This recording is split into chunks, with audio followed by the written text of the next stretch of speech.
On the second to last weekend of the regular season, the Boston University men's basketball team hosted the Greyhounds of Loyola, Maryland on Saturday. Loyola led it 9-2 in the early going. Hart had 9 first-half points. The Patriot League scoring leader Andrew Kostecka was able to get inside at will in the first half, extending the Greyhounds' lead to as many as 14 in the first half.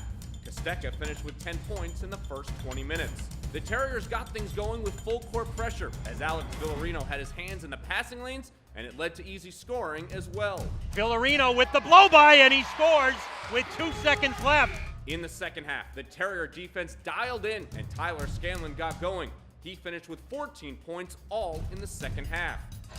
Speaking about road wins, I'm going to delve into that in a second, the next whistle, if we get a chance.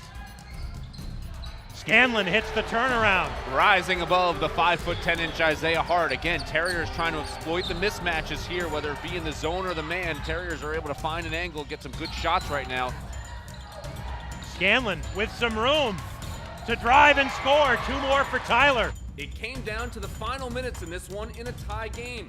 Jonas Harper off the bench hit the shot of the game with this 3. And a big rebound by Mahoney after the miss by Kenneth Jones. You know what? Go back to Villarino. What a great job by Alex Villarino in that sequence. Jonas Harper, the freshman with ice in his veins, hits the quick 3, and BU has the lead. The Terriers would get a couple of key stops and hit some free throws down the stretch to get the 72-65 win. And Jonas does the same thing on the second one. Tyler hits the first free throw. That's his 13th point of the night. This has been a defensive battle here in the second half. Terriers who have been able to hold Loyola to 33 points here in the second half. The Terriers improved to 13-16 overall and 6-10 in Patriot League play. The seeding gets more interesting as we go into the final week of the regular season. The Terriers will go on the road Wednesday night to take on the Lafayette Leopards. That game will start at 6:45 p.m. Eastern with a pregame show only on the Terrier Sports Radio Network. Here at the roof for a final time as the Terriers get their second straight win, their 6th win in conference play, 72-65 over Loyola, Maryland. And with me, of course, assistant coach Curtis Wilson. Well, throughout the course of the season, we've talked about execution down the stretch. This game was tied at 56 with 3:31 to go. You got to like how the way this game ended for you. Oh, it's nice to be able to come into the game, a hard-fought game, to be able to execute down the stretch, get some key baskets and key stops.